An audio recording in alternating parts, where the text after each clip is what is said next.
बात है सज्जनपुर नाम के एक गांव की, जहां पर राजेश नाम का एक मछुआरा अपनी बीवी कमला के साथ रहा करता था।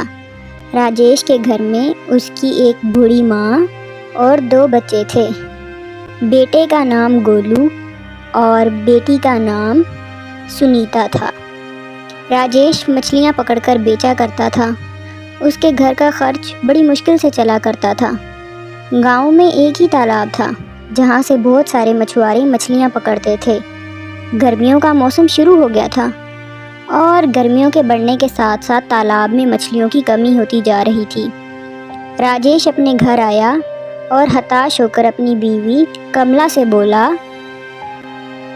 कमला, तुम्हें पता है आज भी मुझे बहुत कम मछलियाँ मिली थी तालाब में से, इसलिए कुछ ज़्यादा पैसे नहीं मिल पाए। जो कुछ भी पैसे मिले हैं ये आटा और थोड़ी धनिया और मिर्च ला दी है। बस इससे तुम चटनी बना लो और आटे से रोटियां बना लो, हम वही खा लेंगे। सोच रहा हूँ कि कल थोड़ा जल्दी चला जाऊँ तालाब पर, शायद थोड़ी और मछलियाँ मिल जाए मुझे। राजेश की बूढ़ी माँ उसकी बात सुन रही थी और बोली, अरे बेटा, तू इतना परेशान क्यों होता है? भगवान ने चाहा तो सब ठीक हो जाएगा। तू बस ऐसे ही मेहनत करता रहे। अभी तो कुछ भी ठीक नहीं हुआ माँ, पता नहीं आगे क्या होने वाला है। अरे बेटा, ऐसे मायूस नहीं होते। भगवान सब के लिए हैं, वो सब ठीक कर देंगे। हाँ जी, मुझे भी यही लगता है कि माँ जी बिल्कुल ठीक कह रही हैं। और अच्छे बुरे दिन तो जीवन का हिस्सा है। आप ज़्यादा परेशान मत होइए, मैं जल्दी से खाना बनाकर लगा देती हूँ। सभी लोगों ने बैठकर खाना खाया। फिर अगले दिन राजेश थोड़ा जल्दी उठकर मछलियाँ पकड़ने के लिए निकल गया, इस आस में कि वो जल्दी जाएगा तो उसे मछलियाँ मिल जाएंगी। लेकिन वहाँ पहुँचकर उसने देखा कि और भी कई सारे मछुआरे सुबह सुबह जल्दी वहाँ मौजूद थे। तभी एक मछुआरा राजेश के पास आया और बोला, राजेश भाई, कितनी भी जल्दी आ जाओ, मछलियाँ तालाब में कमी है। तू ज्यादा फला कहाँ से मिलेंगी? मुझे तो ऐसा लग रहा है कि ये तालाब छोड़कर हमें कोई और तालाब देखना होगा मछली पकड़ने के लिए। हाँ भाई, वो तो ठीक है, लेकिन तुझे तो पता है ना कि आसपास के सभी गांव में बस एक ही तालाब है। हाँ राजेश, वो भी ठीक है, लेकिन अगर ऐसा ही रहा तो हमें मछलियाँ पकड़ना छोड़कर कोई और काम करना पड़ेगा। ऐसा कहकर वो आदमी वहाँ से चला गया। राजेश ने भी अपना जाल पानी में डाल दिया, लेकिन उसके जाल में 3-4 मछलियाँ ही फंसी। वो बहुत निराश था। मायूसी के साथ वो बाज़ार गया और उन्हें बेचकर जो भी उसे पैसे मिले उससे अपने घर के लिए दाल चावल खरीद लाया और अपनी बीवी को थमाते हुए बोला, आज भी बस इतना ही मिला है, इसी से काम चलाना पड़ेगा। तभी राजेश की बेटी आकर बोली, ये जा पिताजी, आज भी हमें रूखा सूखा ही खाना पड़ेगा। अच्छा खाना खाए हुए कितने दिन बीत गए हैं। राजेश की बीवी उसकी बेटी को बीच में रोक कर बोली, तुम आजकल बहुत ज्यादा बोलने लगी हो, चलो चुपचाप से खाना खा लो, तुम्हें पढ़ाई भी तो करनी है। अपने पिताजी से बात करने की तमीज खो चुकी हो तुम। राजेश समझ रहा था कि कमला सिर्फ उसकी बेटी को चुप करवा रही है ताकि राजेश ज़्यादा परेशान ना हो।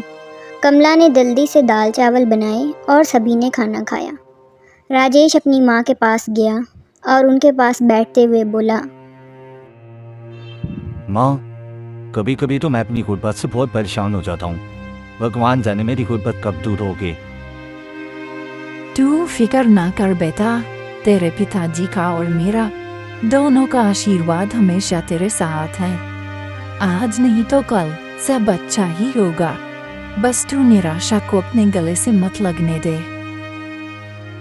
हाँ माँ, बस तुम्हारी यही बातें हैं जो मुझे हौसला देती हैं कि आज नहीं तो कल सब अच्छा हो जाएगा। राजेश अपनी माँ की गोद में सर रखकर आराम करने लगा। बूढ़ी माँ भी उसके सर पर हाथ फेरने लगी और ऐसे ही कुछ दिन बीत गए।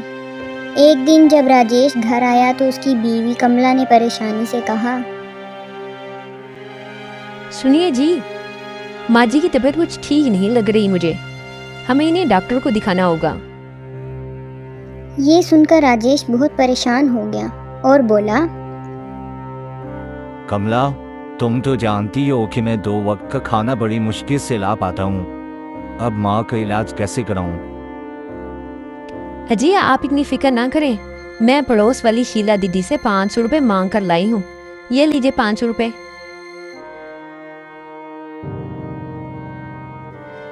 आप जाएं और माँ जी का इलाज करवाएं। बड़े बूढ़ों का साया सर पर होना बहुत जरूरी है और मैं नहीं चाहती कि इन्हें कुछ भी हो। राजेश ने वो पैसे ले लिए और अपनी माँ को एक अस्पताल ले गया। वहाँ डॉक्टर को चेक करवाया, फिर दवा लेकर घर आया और माँ को दवा देते हुए बोला,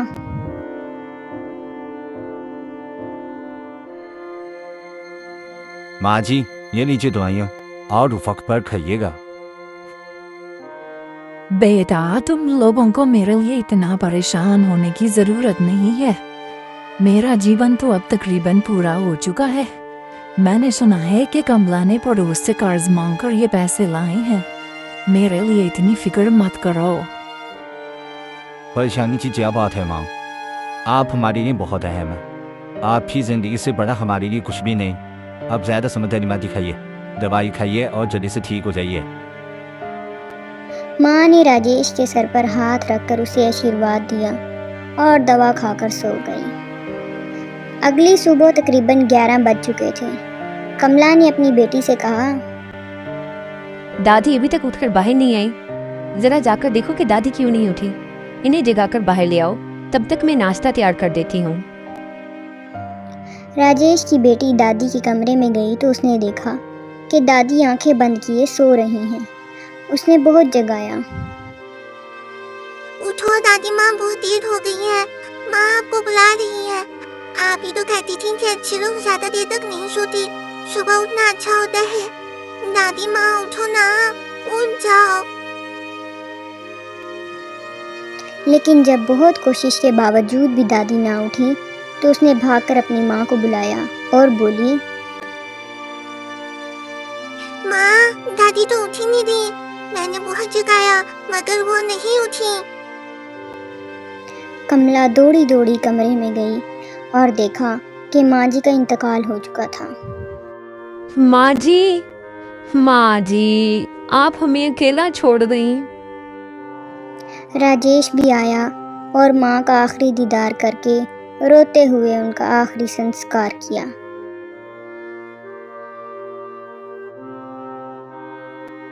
अब जब भी राजेश घर में बैठता, माँ के कमरे की तरफ देखता तो बहुत उदास हो जाता। एक दिन उसने कमला से कहा, कमला, इस कमरे को देखकर मुझे माँ की बहुत याद आती है। ऐसा करो, इस कमरे को बंद कर दो। हाँ जी, आप सही कहते हैं। मुझे भी माँ जी की बहुत याद आती है। मैं जब भी ये कमरा देखती हूँ तो मुझे याद आने लगती है माँ। यूं वो कमरा बंद कर दिया गया। तकरीबन 1 महीना गुजर गया मगर राजेश के हालात अब भी नहीं सुधरे। एक दिन उसने कमला से कहा, कमला, मुझे लगता है जब मछली बेचने का काम छोड़ देना चाहिए। इससे तो घर का खर्च भी नहीं निकल रहा। मुझे कुछ और करना होगा। हाँ जी, आप सही कह रहे हैं। मैं भी आपसे यही कहना चाहती थी। अगले दिन राजेश काम ढूंढने निकला। उसने कई जगह हाथ पैर मारे लेकिन कोई काम नहीं मिला। वो थका हारा घर लौट रहा था कि रास्ते में उसकी मुलाकात किशन से हुई। किशन अब एक करियाने की दुकान पर नौकरी करने लगा था। इसने राजेश को बताया, मछली में कोई फायदा नहीं रहा, 2 वक्त का चूल्हा भी नहीं चल रहा था भाई, इसलिए मैंने नौकरी कर लिया। राजेश ने घर आकर कमला को सारी बात बताई और मायूस होकर कहा, मुझे समझ नहीं आ रहा कि मैं अब क्या करूं। कमला मुस्कुराई और बोली, अगर आप इजाजत दें तो मैं एक तरकीब बताऊं। जब मैं मैके में थी तो बहुत अच्छे समोसे बनाया करती थी। पूरे मोहल्ले वाले तारीफ करते थे। क्यों ना हम समोसों का काम शुरू करें? आप बेचेंगे और मैं बनाऊंगी। गांव में तो किसी की समोसे की दुकान भी नहीं है। ख्याल तो अच्छा है कमला, मगर हमारे पास दुकान खोलने के लिए पैसे कहाँ हैं? याद है जब मैं नई नवेली दुल्हन बनकर आई थी तो माँ जी ने मुझे अपना मंगलसूत्र दिया था, वो अभी तक मेरे पास है। आप उसे बेचकर दुकान शुरू करते हैं। शायद माँ जी का आशीर्वाद इसीलिए वो मंगलसूत्र मेरे पास रखा हुआ है। राजेश ने पहले इनकार किया, लेकिन फिर कमला के इसरार पर मांग गया। मंगलसूत्र बेचा गया और सामान खरीदा गया। कमला ने समोसे बनाए और राजेश ने गांव में रेड़ी लगाकर आवाज़ लगाई। आओ भैया आओ, गर्मा गर्म समोसे ले लो, एक बार खा के तो देखो। आओ भैया आओ, समोसे ले लो, चटपटे समोसे, गर्मा गर्म समोसे। पहले दिन सिर्फ चंद ही ग्राहक आए। राजेश बहुत मायूस हुआ, मगर कमला ने उसकी हिम्मत बंधाई। अरे आज तो पहला दिन था, फिर क्या हुआ अगर चंद ही लोग आए हैं तो? हौसला रखो, वक्त के साथ सब ठीक हो जाएगा। कुछ दिनों बाद राजेश थका हुआ घर वापस आया और माँ के कमरे में गया और वहीं सो गया। ख्वाब में उसे उसकी माँ नजर आई और बोली, बेटा तुम मायूस मत हो, मेरी आत्मा इसी कोठरी में रहती है। तुम अपना सारा सामान यहाँ रख दिया करो, मेरी शक्तियाँ तुम्हारे समोसों को कामयाब करेंगी।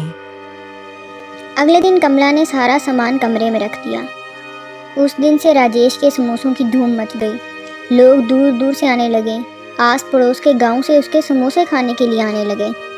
आहिस्ता आहिस्ता उसने रेड़ी की जगह दुकान बना ली और फिर एक रेस्टोरेंट। समोसों के साथ जलेबी, मीठी दही और कई पकवान मिलने लगे। राजेश खुश था, लेकिन किशन जलने लगा। उसने सोचा, कल तक तो ये फकीर था, आज को कैसे अमीर हो गया। जरूर इसके पीछे कोई जादू है। एक रात किशन ने चोरी से राजेश और कमला की बातें सुन ली और उसे पता चल गया कि ये सारा कुछ माँ की कोठड़ी की वजह से है। उसने चोरी से उस कोठड़ी में आग लगा दी। सारा घर जलकर राख हो गया। गांव वाले दौड़कर आए, लेकिन घर उस वक्त तक ख़त्म हो चुका था। गांव के सरपंच जी राजेश और उसकी बीवी बच्चों को अपने घर ले गए। अगले दिन पंचायत बैठी।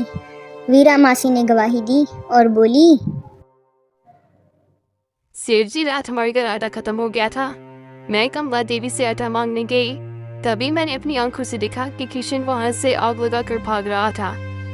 मैंने खुद किशन को आग लगाते देखा है।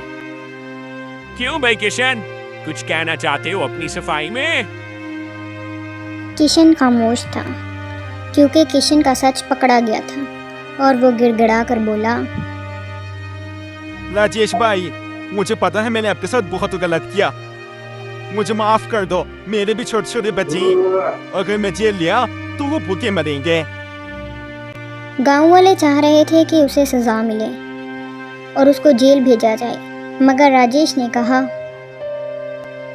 नहीं, इसे पुलिस के हवाले न करें, ये मेरा दोस्त है। हाँ, इससे गलती हुई है, मैं माफ़ करता हूँ। मेरे घर जलाए, कोई बात नहीं, मैं फिर से बना लूँगा। गांव वाले राजेश की दरिया दिली देखकर दंग रह गए। बाद में राजेश ने नया और पहले से भी बड़ा घर बनाया। अपनी माँ की कोठड़ी भी दोबारा बनाई। और हैरत की बात यह कि उसने किशन को अपने रेस्टोरेंट में काम पर रख लिया। यूं गरीब समोसे वाले ने अपने दुश्मन को भी माफ़ किया। अपनी बीवी कमला और बच्चों के साथ खुश व खुर्रम ज़िंदगी गुजारने लगा।